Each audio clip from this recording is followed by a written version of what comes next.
I had a wonderful grandmother, full of faith. She was a woman of faith, like dynamic, like unheard of faith. And all my life, when someone mistreated me, and yes, I was very mistreated as a child, or if someone, had done me wrong, someone had lied on me, someone had given me an injustice, I remember I would tell my grandmother about it, and these words would drive me insane. Every time I told my grandmother about something wrong in my life that someone might have done to me, here's what she would say. Oh, and I hated it because I knew it was coming every time. Well, let's just turn it over to the Lord. Man, that's the last thing I wanted to hear was let's turn it over to the Lord. But the older I've gotten and the closer I get to the grave, the more I realize wisdom that was in her words, turn it over to the Lord. So I want to talk to you about that. How do we turn it over to the Lord? It's a cute little cliche, turn it over to the Lord, but how do we do that? Honestly, practically, how do we do that? I'd like to help you with that by explaining it in a way that maybe you've never thought of before. Right now, if someone does you an injustice, maybe someone kills somebody that you love dearly, well, you're not allowed to seek vengeance on your own. And why is that? Because you're going to be operating from a place of emotions. And you're going to go after someone, eye for an eye, tooth for a tooth. And you're going to do it out of emotions instead of reasonable thinking, instead of fairness. So what do you have to do? The reason our society doesn't allow vigilantism, we don't allow our citizens to take matters into their own hands. Because if somebody shoots someone you love, you'll take a gun and just go shoot anybody you think that did it. Right? In other words, you're in a state of emotions. All you're seeing is a blur. So our society has provided a way for you to get justice, get your revenge by turning it over to the district attorney. When someone does you wrong, they break in your house, they steal something, you're not allowed to go shoot those people. Why? That's not justice. That is revenge. What we must learn to do is just like we do in natural life.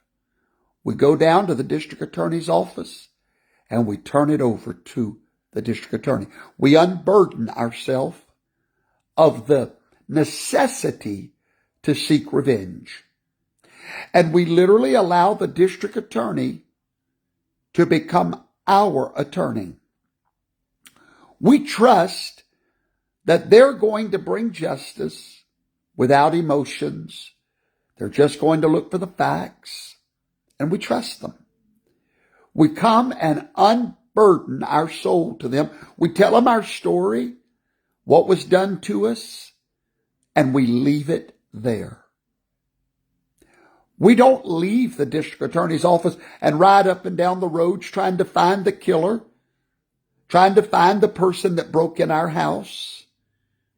That turns into chaos, and that's exactly what your life becomes when you think vengeance is yours. Because the problem is, brothers and sisters, when you get involved, you mess everything up. You have to learn to go down to the district attorney's office.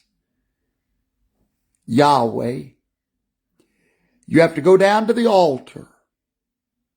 And you have to tell him everything done wrong to you. Unload it. Get it off of your chest.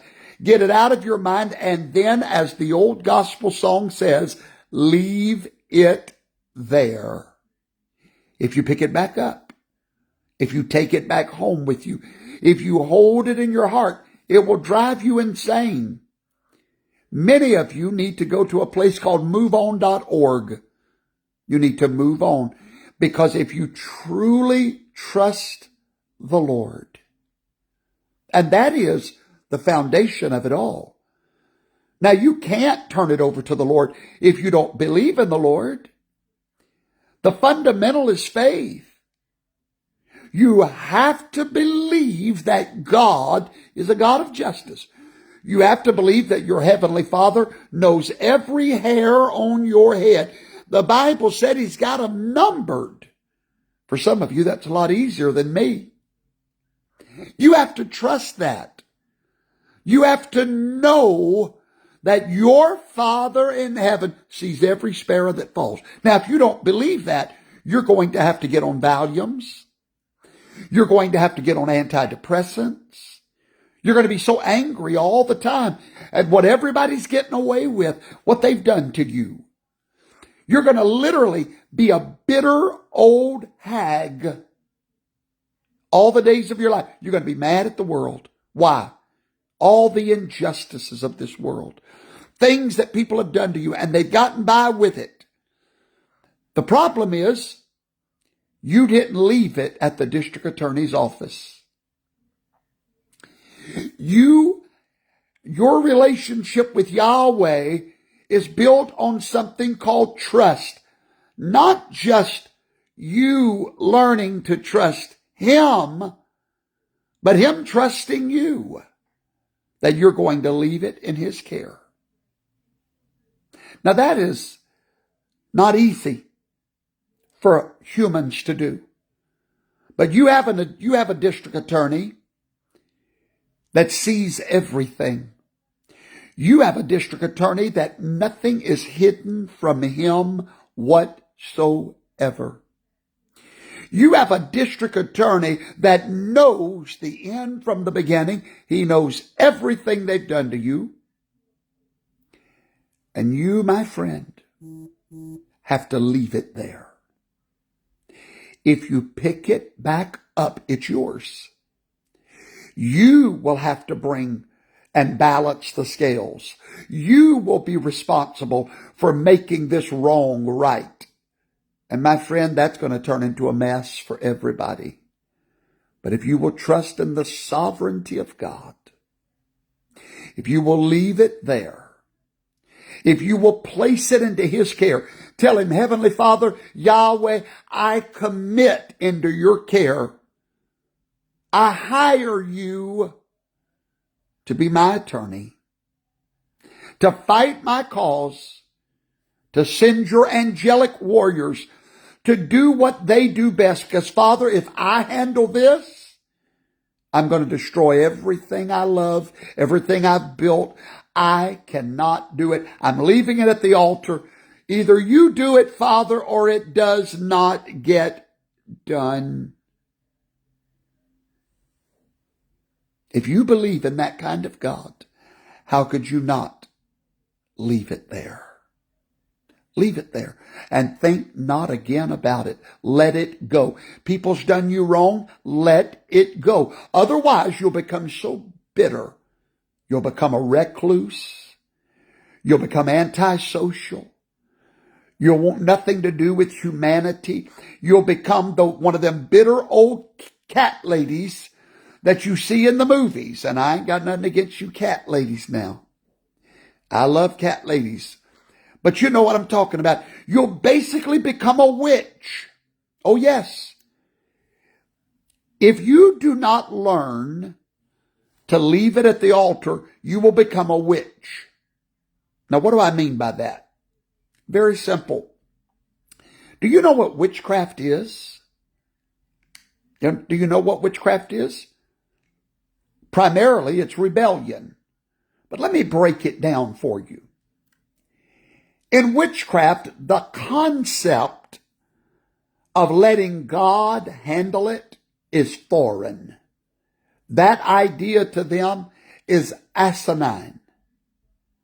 That's why they have spells to take matters into their own hands, and then they pray their prayers.